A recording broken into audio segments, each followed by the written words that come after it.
Good morning, students.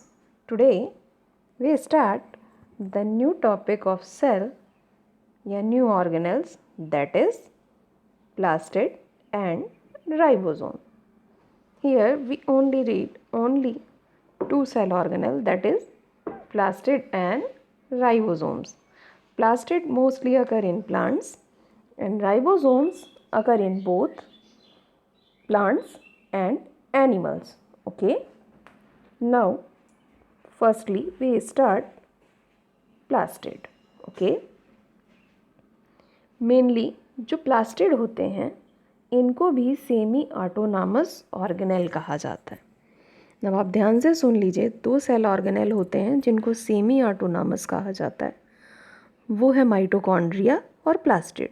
Semi autonomous क्यों कहा जाता है? अगर आपको याद होगा तो लास्ट वीडियो में मैंने बताया था कि सेमी ऑटोनॉमस का मतलब होता है कि जिसके पास अपना जेनेटिक मटेरियल हो और वो अपने पार्ट्स की रिपेयरिंग करा सके.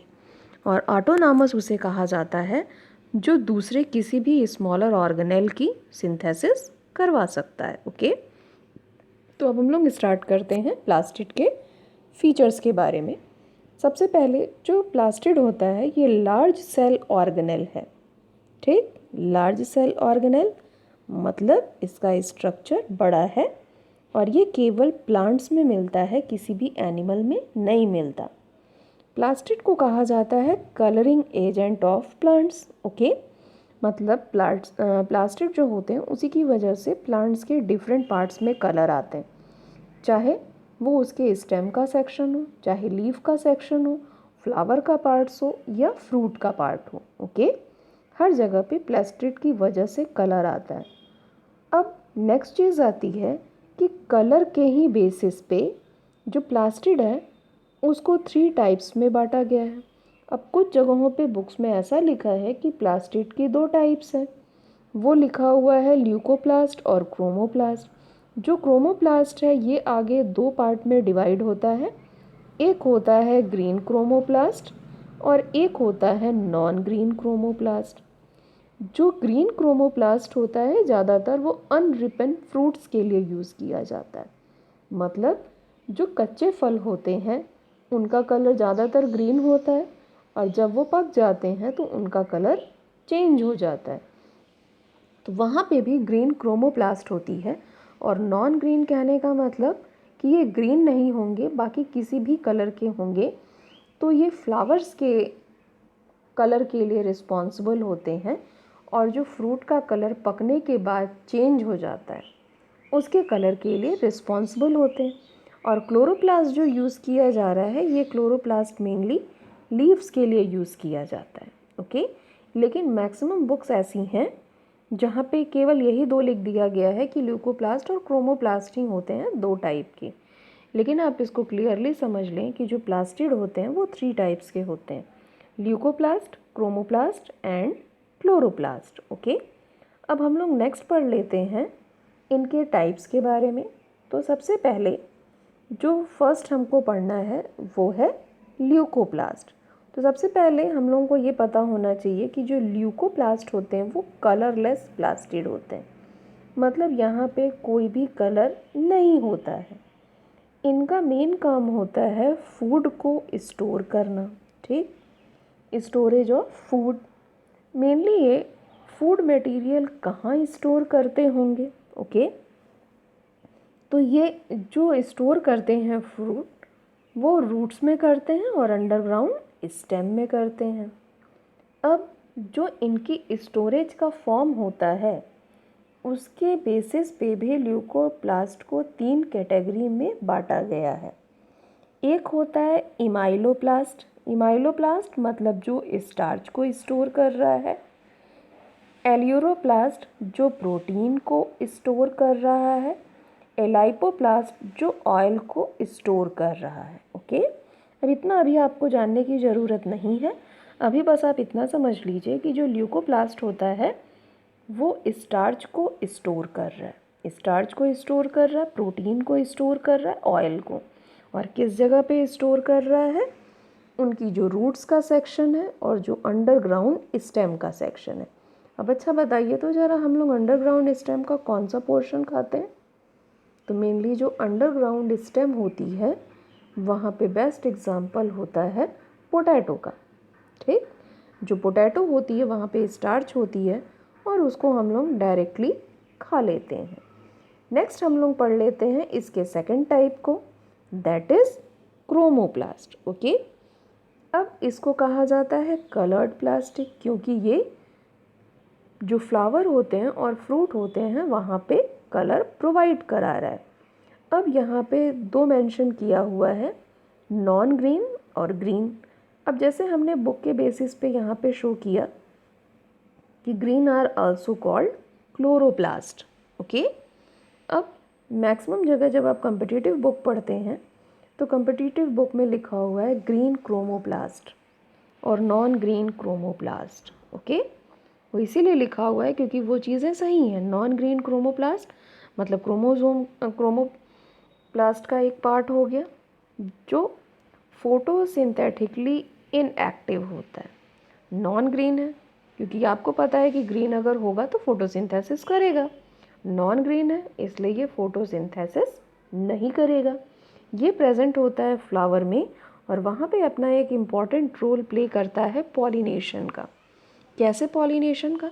क्योंकि ये फ्लावर को कलरफुल बनाते हैं जिसकी वजह से जो इंसेक्ट होते हैं वो इंट्रैक्ट होते हैं और उस जगह पे आते हैं और जैसे ही वो आके फ्लावर्स के ऊपर बैठते हैं उनके ऊपर पॉलन ग्रेन्स अटैच हो जाती हैं और वो जब दूसरे फ्लावर पे जाते हैं ये वहाँ से पॉलन को दूसरी जगह पहुँचा देते हैं, इसलिए ये इनके पॉलिनेशन में हेल्प करते हैं। और मेनली जो अनरिपन से रिपन फ्रूट होते हैं जहाँ पे कलर चेंज हो जाता है वो होते हैं ग्रीन क्रोमोप्लास्ट, जो फ्रूट को कच्चे से पक्का में बदलते हैं। तो जैसे ग्रीन मैंगो है वो कच्चा है, जब वो पक जाएगा तो येलो हो जाएगा, मतलब ये जो कलर चेंज हुआ वो ग्रीन क्रोमोप्लास्ट की वजह से चेंज होता है। ओके, अब हम लोग नेक्स्ट पढ़ लेते हैं क्लोरोप्लास्ट। ओके, जो क्लोरोप्लास्ट होते हैं इसके अंदर क्लोरोफिल प्रेजेंट होती है। ठीक, जैसे आपको पता है कि क्लोरोफिल ही रिस्पॉन्सिबल होती है फोटोसिंथेसिस के लिए, इसीलिए इसको कहा जाता है किचन ऑफ सेल। अब जैसे आपने क्वेश्चन पूछा कि किचन ऑफ सेल किस ऑर्गेनेल को कहा गया, तो मैक्सिमम बच्चे प्लास्टिड लिख देते हैं। अब प्लास्टिड जो है वो गलत आंसर है। क्यों गलत आंसर है? क्योंकि प्लास्टिड के सारे पार्ट्स तो ये कर नहीं रहे, ये कर कौन रहा है? क्लोरोप्लास्ट, इसलिए इसका सही आंसर होता है क्लोरोप्लास्ट। ओके, अब मेनली ये काम क्या करते हैं? ये सोलर एनर्जी को ट्रैप करते हैं, जो यूज़ करते हैं वो फोटोसिंथेसिस की प्रोसेस में, या इसी को कहा है मैन्युफैक्चरिंग फूड। ओके, अब ये तो पता है कि ये लीव्स पे ही होंगे, लेकिन ऐसा नहीं है कि सारे ग्रीन एक जैसे होते हैं। अब आपने भी देखा होगा कि कुछ ग्रीन बहुत डार्क होते हैं, कुछ थोड़े लाइट होते हैं और कुछ थोड़े से फेडेड टाइप के होते हैं। कुछ लीफ ऐसी भी होती हैं जो वेरीगेटेड होती हैं। वेरीगेटेड मतलब कहीं पे ग्रीन कहीं पे वाइट, इस तरह का स्ट्रक्चर दिख रहा है। और कुछ ऐसी लीफ होती हैं जो रेडिश दिखाई देती हैं। ठीक है, तो क्लोरोफिल टोटल 5 टाइप्स की होती है। वो होता है chlorophyll A, chlorophyll B, chlorophyll C, xanthophyll. Xanthophyll red colour के लिए होती है और होता है कैरोटिनॉइड्स। ठीक, जो कैरोटिनॉइड्स होती है वो येलो कलर के लिए होती है।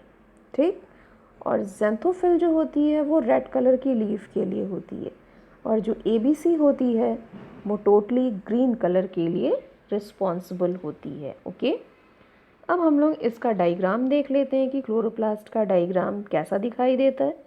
तो सबसे पहले जो क्लोरोप्लास्ट होती है वो डबल लेयर्ड मेम्ब्रेन स्ट्रक्चर है, जैसे माइटोकॉन्ड्रिया थी, लेकिन माइटोकॉन्ड्रिया में जो इनर वाली वॉल थी उसकी वो फोल्डेड थी, ये फोल्डेड नहीं होती है। ठीक है, अब इनके अंदर जो लिक्विड मैट्रिक्स का पार्ट होता है, मतलब इनके अंदर जो फिल होता है मटेरियल, उसको कहते हैं स्ट्रोमा, इसीलिए यहाँ पे लिखा है एक्वस फ्लूइड, मतलब वो मैट्रिक्स के फॉर्म में प्रेजेंट है। उसके बाद यहाँ पे ये कॉइन शेप्ड स्ट्रक्चर दिख रहा है राउंड राउंड, इनको कहा जाता है जो एकक होंगे उनको कहा जाएगा ग्रैनम, जो यहाँ पे लिखा हुआ है। और ये जो पूरे कंबाइंड ग्रैनम के स्ट्रक्चर हैं, इन सबको मिला के कहा जाता है थैलाक्वाइड।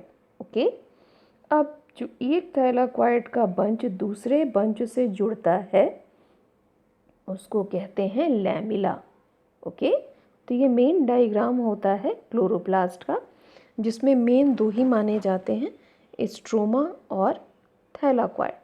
जो स्ट्रोमा होता है वहाँ पे फोटोसिंथेसिस का डार्क रिएक्शन होता है, और जो थैलाक्वाइड का सेक्शन है वहाँ पे उनका लाइट रिएक्शन होता है। ओके, अब हमें पढ़ना है इनका फंक्शन। ओके, तो सबसे पहला मेन फंक्शन हो गया कलर्स, क्योंकि जो क्रोमोप्लास्ट होते हैं वो फ्रूट और फ्लावर को कलर प्रोवाइड करते हैं, जिसकी वजह से मेनली फ्रूट का कलर चेंज होता है रिपेन अनरिपेन टू रिपेन, और जो फ्लावर्स में कलर देंगे उसकी वजह से पॉलिनेशन होगा। नेक्स्ट होता है स्टोरेज। स्टोरेज का काम क्या, यहाँ पे आता है ल्यूकोप्लास्ट का नाम। अभी बताया था कि ल्यूकोप्लास्ट जो होता है वो स्टोरेज का काम करता है, चाहे स्टार्च को स्टोर करे, चाहे प्रोटीन को, चाहे ऑयल को। नेक्स्ट इम्पॉर्टेंट फंक्शन फोटोसिंथेसिस, जिसकी वजह से क्लोरोप्लास्ट को कहा जाता है किचन ऑफ सेल, क्योंकि जो क्लोरोप्लास्ट होती है वो सोलर एनर्जी को ट्रैप करती है फोटोसिंथेसिस के लिए। ओके, इसके बाद ऑक्सीजन कार्बन डाइऑक्साइड बैलेंस भी यही बनाते हैं। क्यों? क्योंकि मेनली जो ऑक्सीजन होती है सबसे पहले कंज्यूम्ड होती है कंबशन और रेस्पिरेशन में, और कार्बन डाइऑक्साइड जो प्रोड्यूस्ड होती है वो दो प्रोसेस से प्रोड्यूस्ड होती है। ठीक, कार्बन डाई दो प्रोसेस कौन सी होती है? जब यही दोनों प्रोसेस होंगी, कंबशन और रेस्पिरेशन, तो इसके थ्रू रिलीज़ क्या होगा? Carbon dioxide. और क्लोरोप्लास्ट जो होता है इन दो गैसेस को बैलेंस करता है। कैसे? आपको पता होना चाहिए। ये होता है फोटोसिंथेसिस, क्योंकि मेनली ये कार्बन डाइऑक्साइड लेगा और ऑक्सीजन को रिलीज़ करेगा, जिसकी वजह से ये गैसियस जो बैलेंस है ये उसको मेंटेन रखेगा। ओके, इसके बाद हम नेक्स्ट ऑर्गेनेल पढ़ लेते हैं, दैट इज़ राइबोसोम्स। जो राइबोसोम्स हैं मेनली ये एक्सट्रीमली स्मॉल राउंडेड बॉडीज़ होते हैं, मतलब ये बहुत छोटे स्ट्रक्चर में प्रेजेंट होते हैं। ये या तो फ्री स्टेट में साइटोप्लाज्म में वैसे ही पड़े रहेंगे, या ये जो रफ एंडोप्लाज्मिक होता है उसकी सरफेस पे अटैच होंगी।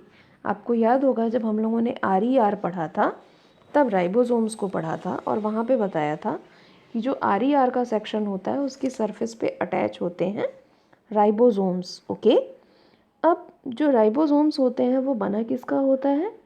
ये RNA और प्रोटीन के बने होते हैं। ठीक है, क्योंकि मेनली अब प्रोटीन के बने क्या होते हैं, मतलब आपको समझना चाहिए कि जो राइबोसोम्स होते हैं वो मेन साइट ही होते हैं प्रोटीन सिंथेसिस के।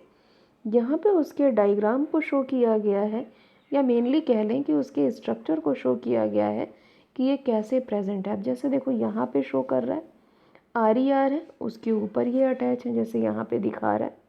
ठीक, ये राइबोसोम्स हो गए। और कुछ ऐसे भी होते हैं जो फ्रीली, देखो यहाँ पे देखो, बिना किसी सरफेस के अटैच उनके साइटोप्लाज्म में एड एसिड पड़े हुए हैं। ओके, अब हम लोगों को इनका फंक्शन देख लेना है। तो मेनली जो राइबोसोम्स होते हैं उसका मेन काम होता है प्रोटीन सिंथेसिस करवाना, और मेनली जो राइबोसोम्स होते हैं ये प्रोकैरियोट और यूकैरियोट दोनों में प्रेजेंट होंगे, लेकिन ये मैमेलियन की जो RBC होती है वहाँ पे अब्सेंट होते हैं। ओके, अब राइबोसोम्स को मेनली कहा जाता है प्रोटीन फैक्ट्री। क्यों प्रोटीन फैक्ट्री कहा जाता है? क्योंकि यही प्रोटीन की सिंथेसिस करवा रहे हैं, इसलिए ये प्रोटीन फैक्ट्री हैं।